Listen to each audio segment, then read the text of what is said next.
দাদু খায়, নাতি খায়।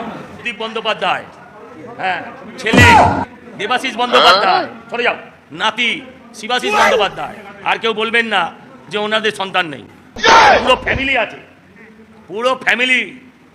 দাদু খায়, নাতি খায়, দাদুও খাচ্ছে কলেজ থেকে, নাতিও খাচ্ছে কলেজ থেকে। আচ্ছা, ওপরে ওই সুইট, হ্যাঁ, ডবল বেডরুম, কোথাও বাবা যায়, কোথাও ছেলে যায়, হ্যাঁ, সেখানে দাদু যেতে পারে। হ্যাঁ, এদের মুখে লাথি মারা উচিত, এদের মুখে লাথি মারা উচিত।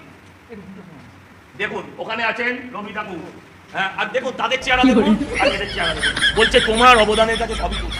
ঠিকই তো বলেছে, তোমার অবদানের কাছে সবই তো তুচ্ছ, একদম। প্রিন্সিপাল থেকে শুরু করে এখানকার সমস্ত যারা অ্যাডমিনিস্ট্রেটিভ স্টাফ তারা প্রত্যেকে জড়িত। তারা মাদার টেরেসা তৃণমূলের পতাকা দিয়ে মুখ দেখেছে। আর এইগুলো বন্ধ, এগুলো খুলিনি, বলা যাচ্ছে না। আচ্ছা, ওইখানে আবার একটা কি হয়েছে, বৌদি কিন্তু তোমায় ধরবে বাড়িতে। এই যে দেখাও, দেখাও, আমি হাত দিয়ে দেখতে পাচ্ছেন কিসের ছবি? এ ভয়ানক ভয়ানক। অফিসের মধ্যে স্টুডেন্টস কমন রুমের ভেতরে আপত্তিকর জিনিসের ছবি। আপত্তিকর কেন, ভালো করে বুঝিয়ে বলুন না। কর্মনিরোধক, যাতে কারোর বিপদ না হয়। দেশের জনসংখ্যা নিয়ন্ত্রণ করেছে ওরা।